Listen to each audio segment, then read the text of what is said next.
Yeah.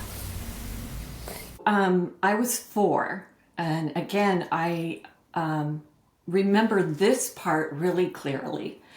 When I was 4, like I think a lot of little girls, I had one of those jewelry boxes that you open it up and there's a little ballerina in the front with, on the little pedestal twirling around. And my particular jewelry box had the ballerina with her hand on her head as she twirled. So I decided one day that I was going to become that ballerina. So I put my tutu on and I went outside to the garage, which was separate from the house, and I decided to build a platform. And we had, and this is in the 60s, so these are not allowed anymore, but it was one of those kiddie pools that had one of those metal fluted edges, which are incredibly sharp and they can basically decapitate you, therefore no longer around. So I took the red wagon that I had and put it inside that pool because it was empty. And then I grabbed a few boxes. And then I grabbed what I thought was a bottle warmer. It looked like a stool. And so I stuck that on the very top to be the little layer to this cake, the top layer. And then I climbed up, and I remember so clearly just climbing up, getting to the top, and I'm like, okay, ready, here goes. And I put my hand on top of my head to twirl, and then blackout. It's almost like when you're watching a show and everything goes black. And that's exactly what happened.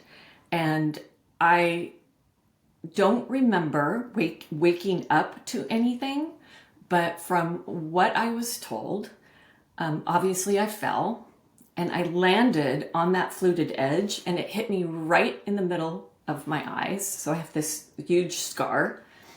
And apparently, I don't know how, I got really lucky. My brother either heard me or just knew I was out in the garage and came to check on me. And they wrapped a towel around my head and took me to the hospital for stitches. I remember none of it. And when I asked my mom, like, hey, what happened? She goes, I just wrapped a towel around you and took you to the hospital. My mom's of the generation where you just don't share anything. So I don't know if I flatlined, but I know I was knocked out for sure. And I don't remember when I came back, but I do know things were different after that.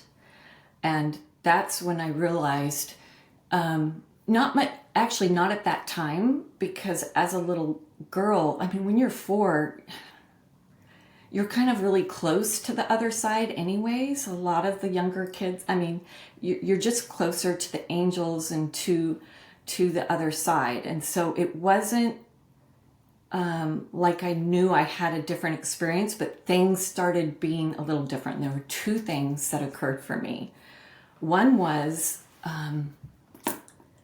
I started seeing colors at night.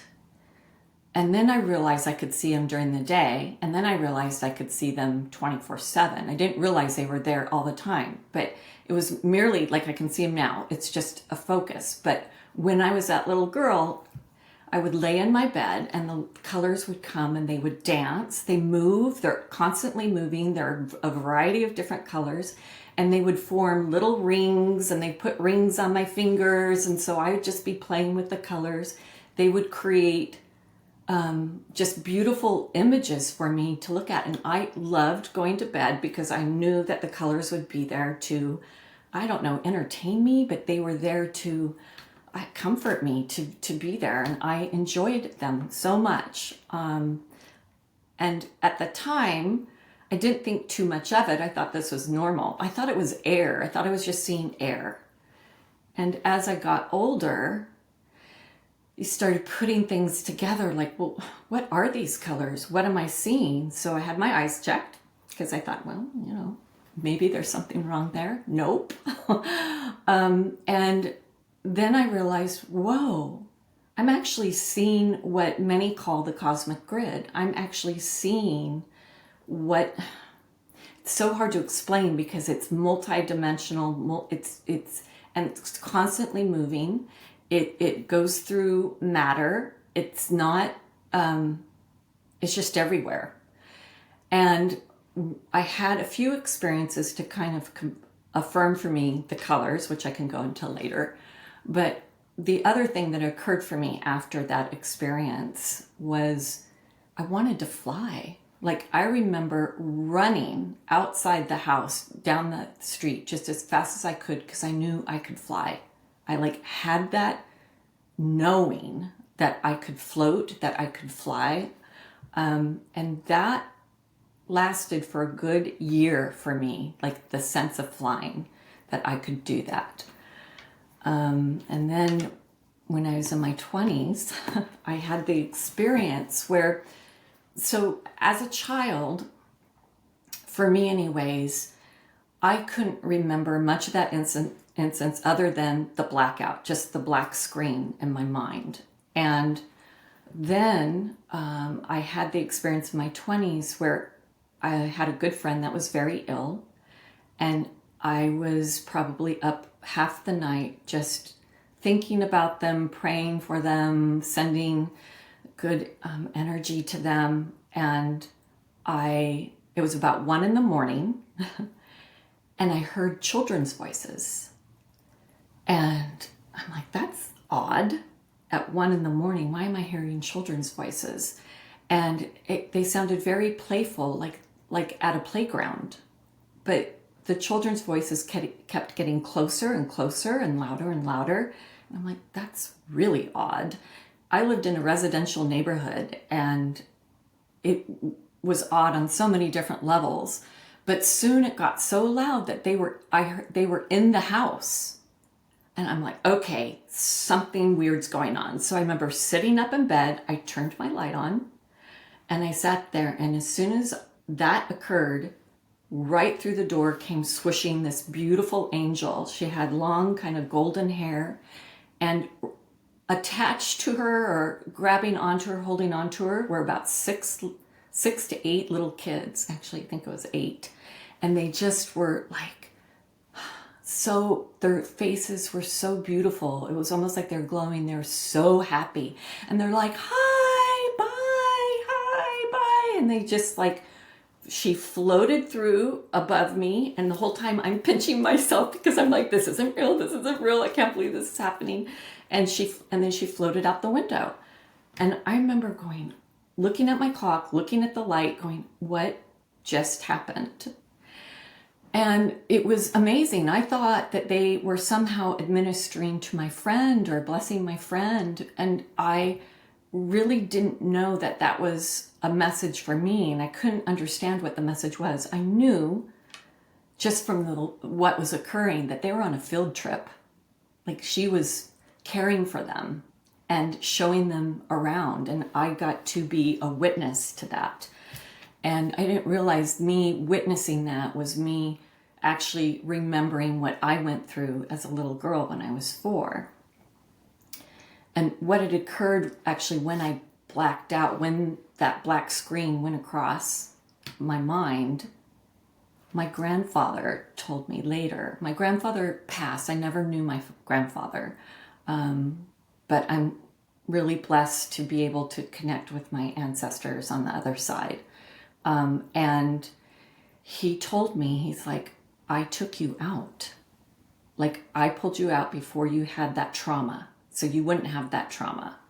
And you went into the angelic realm. And then I was shown, the angelic realm, and it's absolutely gorgeous. It's very, I know many people when they have NDEs, they go to a place and they review their life. Well, at 4, I haven't really had much of a life.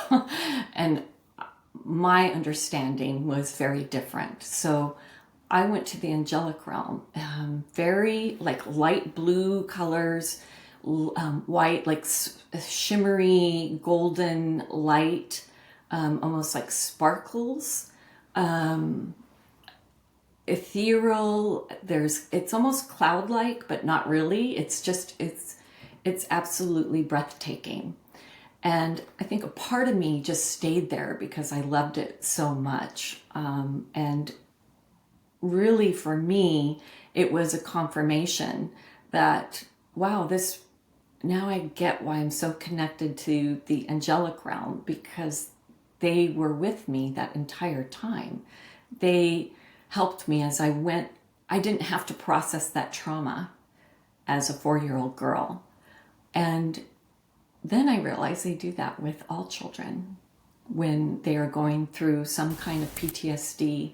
It's almost like we're taken out of we're taken out of our body. We're knocked unconscious, as I like to call it. It's like a near consciousness experience versus like a near death experience. It's different for, I think, children. And that has really informed me how I feel about young children. You know, I love them to death. They are just so innocent and pure. And I think a lot of people do get this sense that once we hit a certain age, then the memory of what was kind of slowly dissipates. The veil then really comes down, and we don't remember that life. And it's probably best, because it's so beautiful, we'd want to go back immediately. That makes sense. And I find it so fascinating that, you know, our loved ones from the other side have this power to just pull us from our bodies and help us in situations where, I mean, at 4 years old, you had no idea what was going to happen. So you couldn't help yourself. You wouldn't have known what to do. So he really intervened for your best interest. So I would like to know a bit more about how do you think this works? And say that, you know, a child is raised in an abusive household, or even say, do our loved ones or family members on the other side, do they always have this possibility or liberty to save us? And if we, for some instance, go through that abusive situation and we don't get any divine help, does this mean they're not wanting to help us, or is it part of our soul path? What are your thoughts on this? Well, I think it's complicated. I don't think there's a strict black and white answer, because it's so unique. Every being is different and unique. And we all come here for a unique experience, to experience emotion, to experience this life. And there are certain, I believe, contracts that we make. I know for me, and I can only speak for myself, is that I'm highly sensitive. And if I went through such a traumatic situation such as that, if I were to have gone through it and felt all the pain and what had occurred for me, it would have really affected me. And I would have had nightmares for many, many years. I get nightmares just from watching a teaser preview to a scary movie. So I'm super sensitive to that stuff. And there is definitely a soul. I've heard that many other grandparents have done this to children, so I don't know if it's like a grandparent on the other side thing. But I do know I have a special connection to my grandfather on the other side. He's like been there guiding my life. And sometimes we don't know. We don't see him. It's not like I see him. And it's not like I knew he was there my entire life. But he was. And I think a lot of the times we want the proof to see, like that amazing experience I had seeing the angel.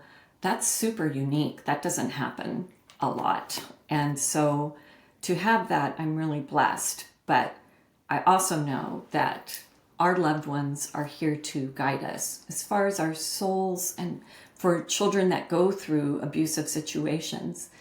I do believe there's parts of them, and I've talked to many actually, some are clients who feel like part of their soul just went somewhere else. It's almost like they go out of their mind, right? And so there are these disjointed parts of ourself, and some are in the other realm that we just need to retrieve back and bring back to us, so that we can have full healing.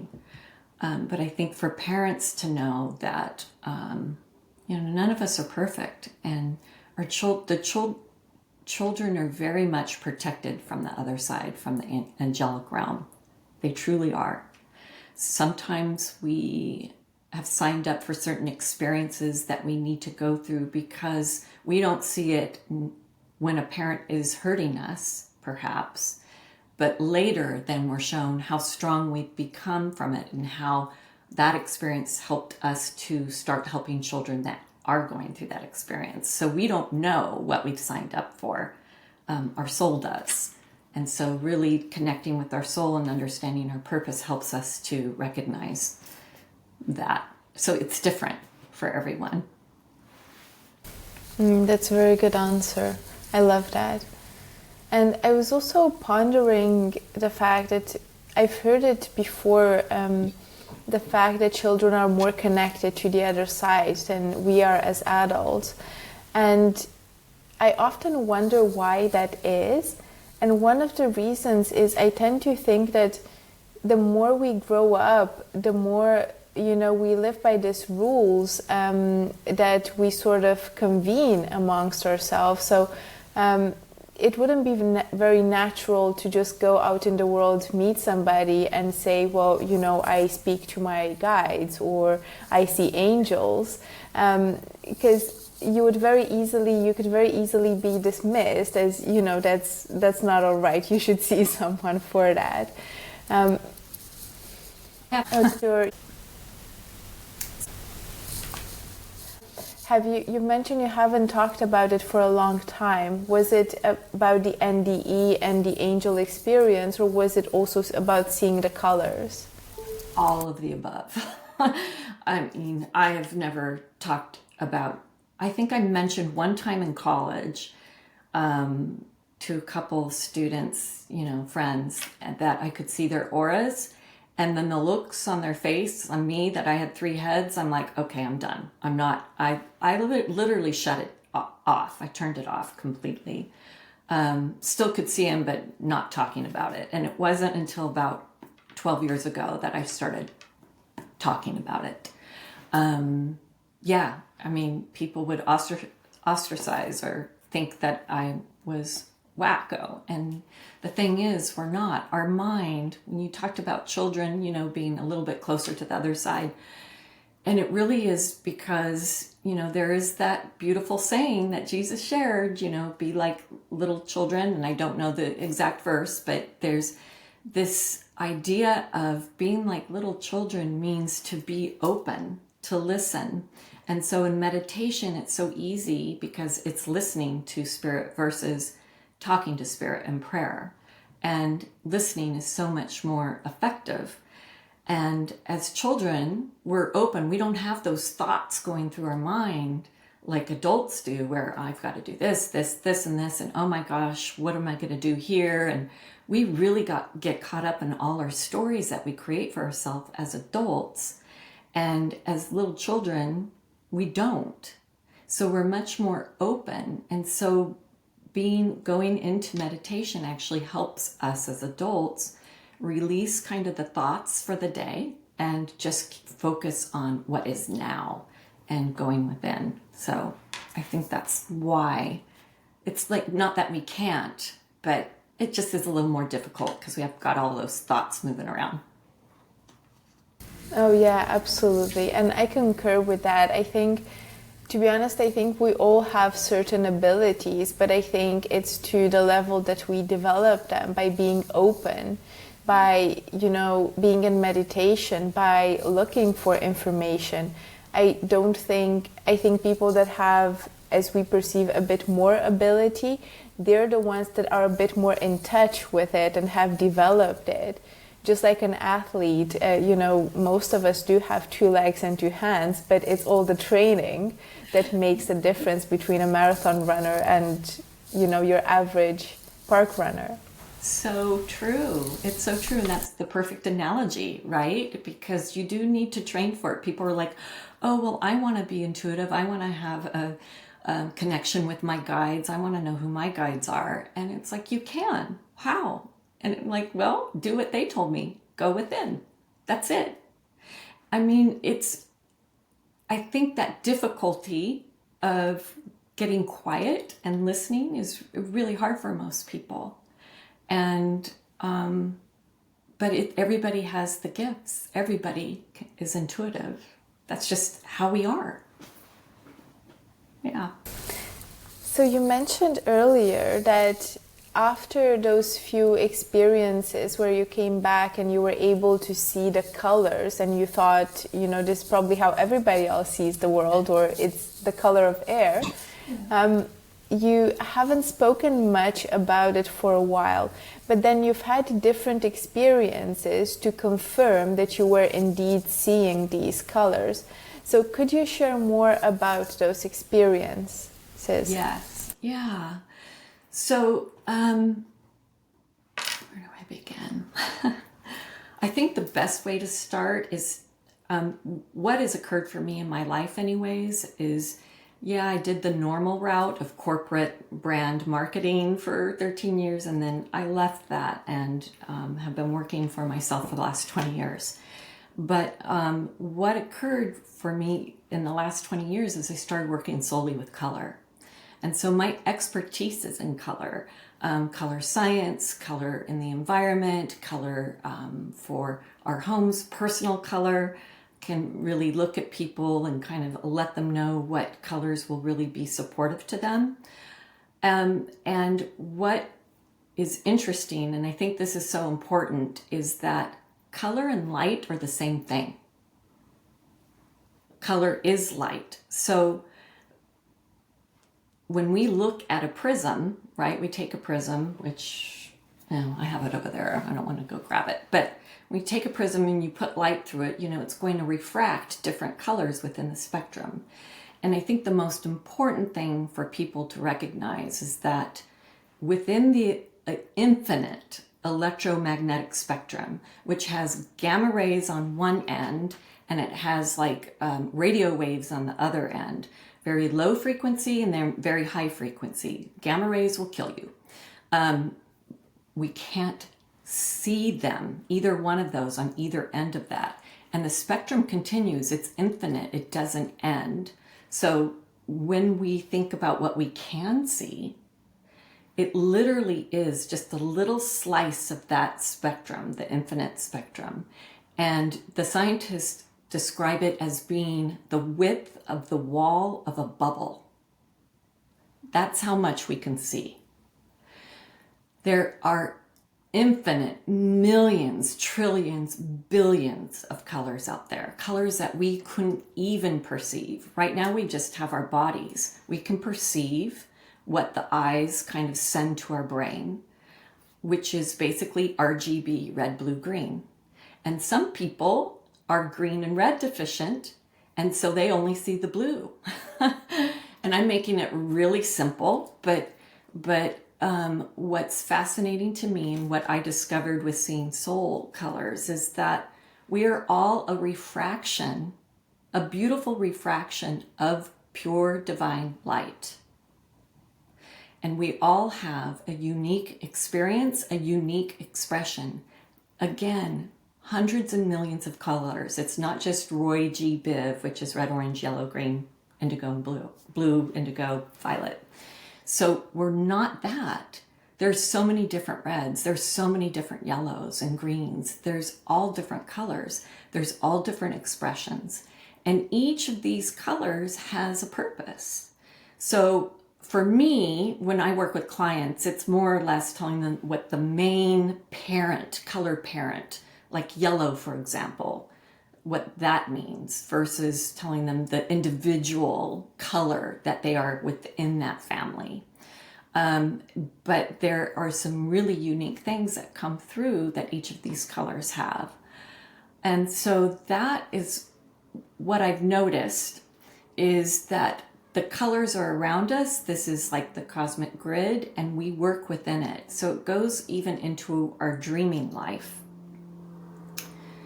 So for example, one of the experiences is pretty I just always thought these were moving colored dots, right? They just move, they're dancing all the time. And they change though. They change into different forms, but only when your energy, when your frequency is a little bit higher than the normal brain frequency of being conscious and awake. And I started noticing this when I would wake up from dreams that were incredibly powerful. Like, you know, when you have those really colorful dreams and you can remember every single little detail. So I remember I was having this dream. I was on this cliff overlooking this most beautiful waterfall that was going down, and just like this immense space out. And all of a sudden, this beautiful owl with its wings outstretched started flying up in front of me. And it was gorgeous. And I remember just being in awe. You know, this is a dream. I'm dreaming this. And then I woke up. And when I woke up, that owl was still there in front of me. And I'm like, oh my gosh. And it was exquisite. You could see every little detail. And then it slowly started to disintegrate as I realized I was awake. And then I realized, oh my gosh, it's in the grid. Like it's in this, all the colors, oh my gosh, what is happening? And I've also noticed that when I wake up from a dream that I feel like I was traveling to a parallel universe. Have you ever had those dreams where it's you, but you're in a different city, or it's a different expression of you and your friends? You know that your friends, you know their names, but they're different. They look a little different in the dream. I have a lot of those dreams. What does that mean? I don't think I have, but I forget most of my dreams. And yeah, it's fascinating. There are dreams when we're going through our own subconscious, we're processing our day. There are those types of dreams, and then there's the symbols and what they mean. But then there's also some dreams where we actually are traveling. We're exploring the other, I call them parallel lives. They could be, somebody could call them something different, but they feel like it's you, but if you were to make a different choice, then this is how that life would go. And so it's almost like I'm visiting those lives. Like one of my parallel dreams I have a lot of is I live in New York. There's another where I'm still in San Francisco. So they're fun, but they're continual. I always go back to these places. So when I wake up from those dreams, I notice that it's almost like these fuzzy balls around me. It's like, that's what it is, like big fuzzy balls. Like if you were to take them, not quite like soap bubbles, but they are fuzzy. And then they start to dissipate and then turn into the moving colored dots. So it's like the moving color dots will change into structures for us to dream or to travel. And honestly, I wish some scientists would explore this, because I don't have an answer to it. All I can say is this is what I've seen, and it's pretty fascinating.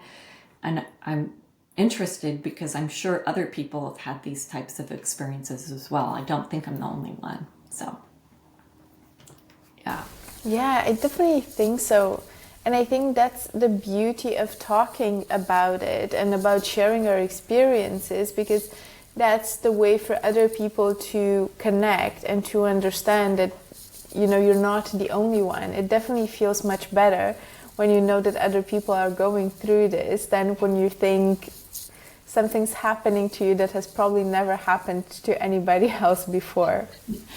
Yeah, and I find that I'm not scared of any of it because it's also loving. It's so loving. How can you be afraid of love? So it's like, to me, it's awesome. It's awe-inspiring. It's beautiful. Yeah. So you mentioned each of us having a soul color, and I could imagine it's probably more of a spectrum. And if I haven't gotten it wrong, you're saying that it very much refers to our mission of being here. So could you give me some examples of what different colors symbolize? And if we know what our color is, does it help if we bring it a bit more into our space or into our wardrobe? Or how do we get to work with it or enhance that energy? It's such a good question, one I love to talk about. So let me just show you one thing. This is from, in science, a lot of us use the Munsell notation system. And this is just a slice. This is violet or purple. And it just shows how it can go from dull to bright and from light to dark, and then all the colors within. So it's just using the 3 attributes of color to create more colors. There are many, but this would be then, if you want to consider it, the soul of violet, the violet soul. And violet souls are very much leaders. They have this royal quality, and their whole purpose is to raise consciousness, to lift others, inspire others. They're very creative. They don't march to the beat of anyone's drum but theirs. They are mavericks. And they're also very, very much spiritual seekers. A lot of them are very mystical.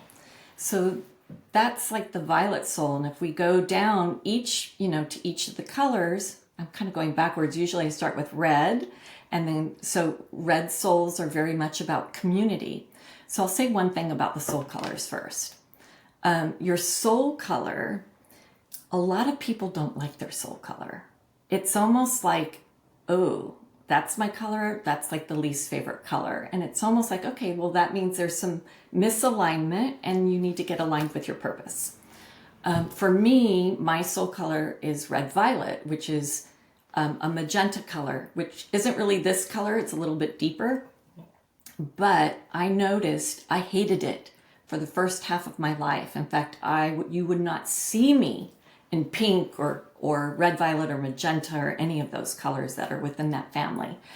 And it wasn't until I realized that it was my soul color and started wearing it, started using it in my life, that I ended up really getting aligned in my own life, and all these beautiful synchronistic events started occurring for me. Just life got easier. It's like hitting the easy button. Things just start to happen, and I was more joyful. So a lot of the times people don't like their soul color. There's another color that's your life path color that is basically your main aura color. And when I go to see soul colors, because it's a special place, when I see them, they also show me the life path color in the body. And what I've discovered is that it's most often your favorite color.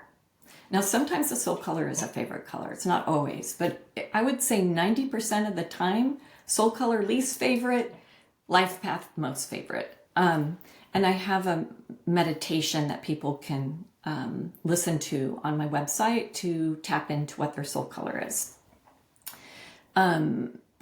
So we start with red, and the soul colors are pure. So I have to, these are pure colors, meaning that they're full of love and light.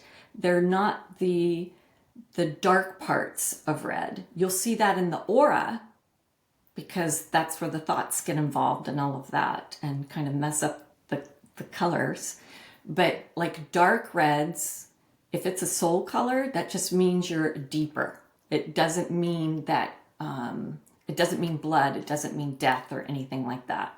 So, or warning. So red can have many different meanings for people, and we don't use that within the soul color realm. So red, they're very much the connectors. They love people. They love community. They like to have everybody around them. And their whole purpose is to be creating community. And they do it naturally. That's just how they are. The orange souls are ones that are very effervescent. There's a funniness to them. They love to make people laugh. They can get depressed, but usually they don't stay there too long. Very much they're here to lift everyone's energy. The yellows are They're amazing. They're the connectors. So I almost think of like a ladder, and a yellow will create the ladder to get to the next step, and then they'll climb it, and then they'll pull you up with them. They are always connecting people. You feel like sunshine when you're around them. And then the green souls are those that are truly the helpers. They're the ones that they come here to heal the earth, to heal animals, to heal people, all of the above. They very much care, and they're very good therapists and doctors, but they very much are here to heal. And then we have the blue-greens, which people forget about. Blue-green is kind of like the color of this pen, and they're different. So that's connected with a chakra that's not very well known. It's the high heart chakra, which is by the thymus. And the blue-green souls are here to uplift, but in a different way. It's like they seek truth. They want the truth of the divine to come out. So they are, and I connect them with the chakras just because it's easier. A lot of people know the chakras and the colors, but they're special, and they're run by Angel Sandalphon, by the way. Like, there's a guardian for each of the colors. Then we have the blue. So the blue souls are amazing. These guys are the ones that really connect people, but in a different way. They're like the go-between. They're the ones that create peace and calm.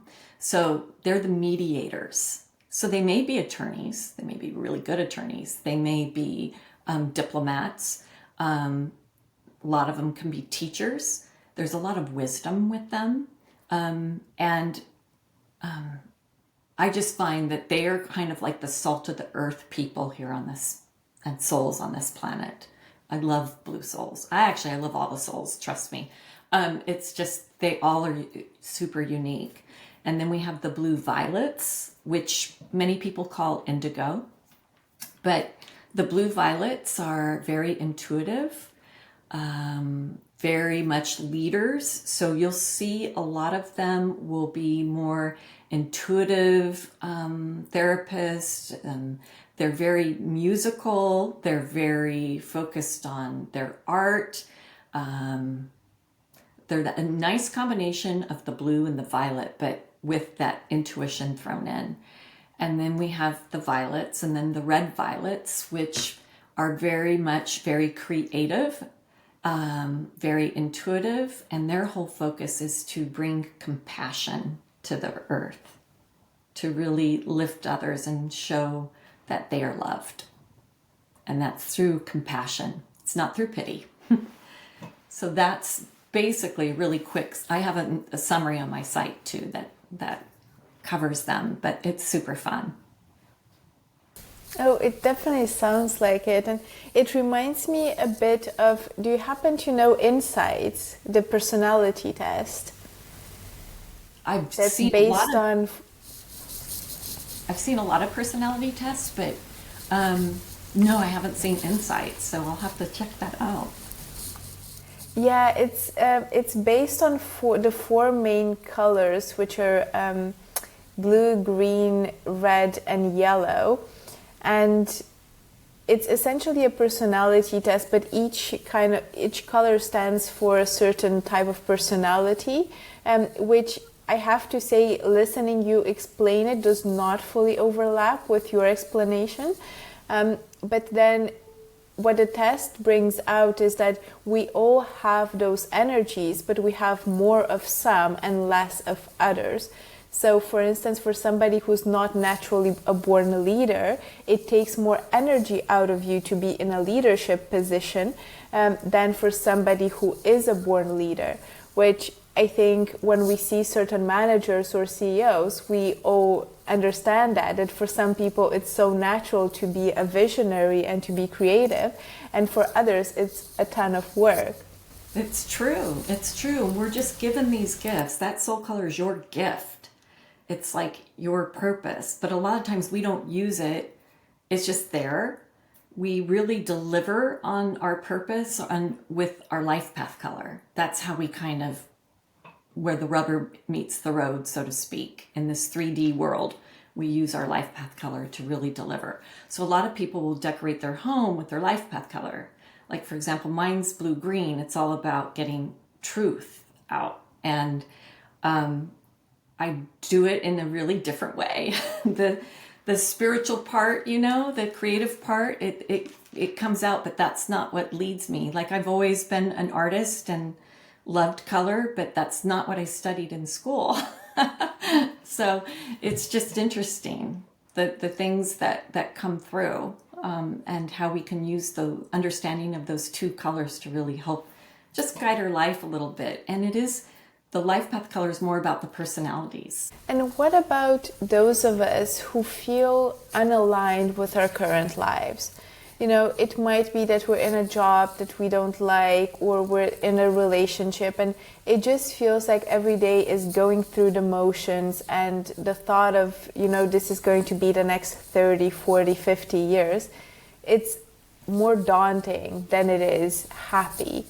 What would be those tiny steps that we can take to understand where our alignment is and what changes we can make? Good question. That's a great question. It's more about going within and understanding who you are. I would have to say the greatest joy is understanding self. And I mean higher self, like capital S self. So we've got our lower self, who we are in this world. And then we have this higher version of ourself, our soul, or however we want to describe it. And when we're out of alignment, it means we're just not paying attention to what our soul truly wants for us. And in order to do that, it really means to go within, to get quiet and to truly listen to what your soul is telling you. A lot of the times people think, oh, it's going to speak to me in my ear. And no, it doesn't happen like that for most people. It didn't happen like that for me. For me, it's like a pulling of the heart. I feel wherever my heart is getting pulled towards, then I know that's right. And a lot of times we have these gut instincts that tell us, yes, this is the right decision. No, this isn't. If you're in a job that's really sucking the life out of you, then it's an issue. And so what are you going to do to change it? And the best thing to do is to go within and go, what is my purpose? What am I here to be doing? And to get really quiet and really meditate on that for a week, every morning. Just really focus on that. Use your soul color to support you and help you as you hear that pull, feel that pull, or get that feeling within, like, oh, you know what? Ask for guidance. Ask for the angels to send you signs. It's amazing when you ask for help, how easy it's given. And it's like I've always asked my father, who's on the other side, Dad, show me a sign. Let me know if this is the right decision. And like literally within the day, I have a sign. And they're all different. Sometimes, like for example, when I was moving, I decided to move cross country to a town I'd never been to. I didn't know if it was right for me, so I was still wondering. And I'm like, okay, it's down to Greenville. Dad, will you let me know if this is like the right path? I finally decided that this is a place I could live. And literally that day, I was on LinkedIn, I was updating my profile, and I saw a post from a good friend from, my hometown, and it was on interest rates. I'm like, interest rates, what's Heather up to? And so I look, and she's a real estate agent in Greenville, South Carolina.